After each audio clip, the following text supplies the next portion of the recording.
రోజుల నుంచి ప్రపంచవ్యాప్తంగా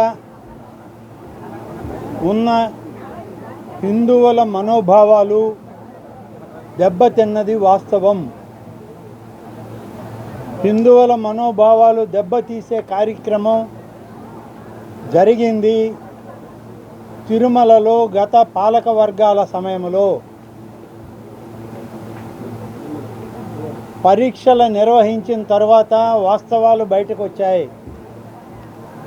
అందులో వాడే ఆహార పదార్థాలు అన్నీ కూడా తక్కువ క్వాలిటీ పదార్థాలను వాడారని, అనేక రకాల కల్తీలు జరిగాయని ల్యాబ్ రిపోర్ట్స్ స్పష్టం చేశాయి.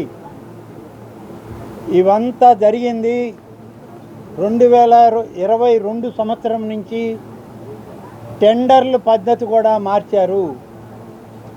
3 సంవత్సరాల అనుభవం ఉండాల్సిన కంపెనీలకి ఒకే సంవత్సరం అనుభవం చాలన్నారు. అలాగే ప్రతి ట్యాంకర్ అన్నీ సర్టిఫైడ్ ఉండాలి, క్వాలిటీ చెక్స్ ఉండాలి, ల్యాబ్ టెస్ట్ రిపోర్ట్స్ ఉండాలి అని అంటే అవన్నీ అక్కర్లేదని తీసేశారు. రోజుకి 15,000 కేజీల యొక్క నెయ్యి తిరుమల తిరుపతి దేవస్థానంలో ఆహార పదార్థాలకు వాడాల్సి ఉంటే ఈ 15,000 కేజీల నెయ్యి తయారు చేయడానికి 35,500 ఆవుల్ని పెంచాలి. ఇది వివిధ రాష్ట్రాల్లో వివిధ డైరీల్లో కనీసం ప్రతి ఆవు 10 లీటర్ల పాలు ఇచ్చేటట్లు అయితేనే ఇంత నెయ్యిని సమకూర్చుకోగలం. ఇవన్నీ లెక్కలు ఉంటే వీటన్నిటినీ పక్కన పెట్టి గతంలో అన్ని ప్రభుత్వాల్లో, ముఖ్యంగా చంద్రబాబు నాయుడు గారు ముఖ్యమంత్రిగా ఉన్నప్పుడు జరిగినటువంటి టెండర్ పద్ధతుల్లో మార్పులు తీసుకొచ్చి ఏ అనుభవం అక్కర్లేదు, ఎవరు సర్టిఫికేట్ అక్కర్లేదు, ఎవడు తెచ్చినా తయారు చేసి ఇచ్చేయండి అనేటువంటి విధానం. అదేవిధంగా ఆ విధానాలకి లోబడి దేవదేవుని యొక్క భక్తుల్ని దోచుకోవడానికి తయారై అనేక సంవత్సరాల నుంచి ఈ దోపిడీకి పని చేసినటువంటి ప్రభుత్వం వైఎస్ఆర్ కాంగ్రెస్ పార్టీ, జగన్మోహన్ రెడ్డి గారి ప్రభుత్వం. జగన్మోహన్ రెడ్డి గారు ముఖ్యమంత్రి అవడానికే ఒక బాబాయిని బలి చేశాడు. గొడ్డు కొవ్వుతో వచ్చే నెయ్యి,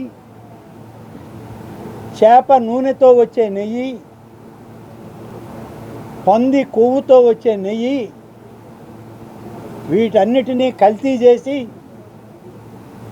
ప్రసాదాల్లో వాడుకొని దోచుకోమని మరొక బాబాయికి అప్పచెప్పాడు. నీ బాబాయిల కోసరం, నీ అధికారం కోసరం, నీ దోపిడీ కోసరం హిందువుల మనోభావాల్ని దెబ్బతీసేటువంటి ప్రయత్నం జగన్మోహన్ రెడ్డి చేసి ఇవాళ నంగనాచిలాగా ఏమీ తెలియదు అన్నట్టు ఒక ఉత్తరం రాశాడు ప్రధానమంత్రి గారికి. ఉత్తరం రాయడంలో తప్పులేదు. ఏమని రాశాడు ఆ ఉత్తరంలో? నేను వేసినటువంటి తిరుమల బోర్డులో బీజేపీ సభ్యులు కూడా ఉన్నారు అన్నాడు. 6 రాష్ట్రాల ముఖ్యమంత్రులు చెప్పిన పేర్లు సభ్యులు కూడా ఉన్నారు. అంటే నువ్వు నివేదన నీ మహజర్ ప్రధానమంత్రికి ఇచ్చావా? ప్రధానమంత్రిని బ్లాక్మెయిల్ చేస్తున్నావా? నువ్వు ఒక చీటర్వి, నువ్వు ఒక బ్లాక్మెయిలర్వి, నువ్వు ఒక దోపిడీదారుడివి. నువ్వు ఇవాళ చంద్రబాబు నాయుడు ప్రభుత్వాన్ని, ప్రజాస్వామ్య పరిపాలనని, ఎన్డీఏ కూటమిని ఇవాళ ప్రశ్నించే అధికారం నీకు ఎవరిచ్చారు అని అడుగుతున్నా. ఇంత దుష్ట పరిపాలన చేసి కోట్లాది మంది యొక్క మనోభావాలను దెబ్బతీసిన నీకు ఆ భగవంతుడు సరైన శిక్ష వేశాడు, ఈ శిక్ష చాలదు, ఇంకా శిక్షించడానికి భగవంతుడే ఒక నిర్ణయం త్వరలో చేసి తీరుతాడు. దానికి నువ్వే నీ కార్యక్రమాలే బాధ్యులు అవుతాయి. Thank you. Hit TV app ని డౌన్లోడ్ చేసుకోండి. ఇందులో short news, live news, entertainment movies అన్ని అవైలబుల్ గా ఉన్నాయి. Please download Hit TV app. Hit TV app. Hit TV యాప్ని ఫ్రీగా డౌన్లోడ్ చేసుకోండి.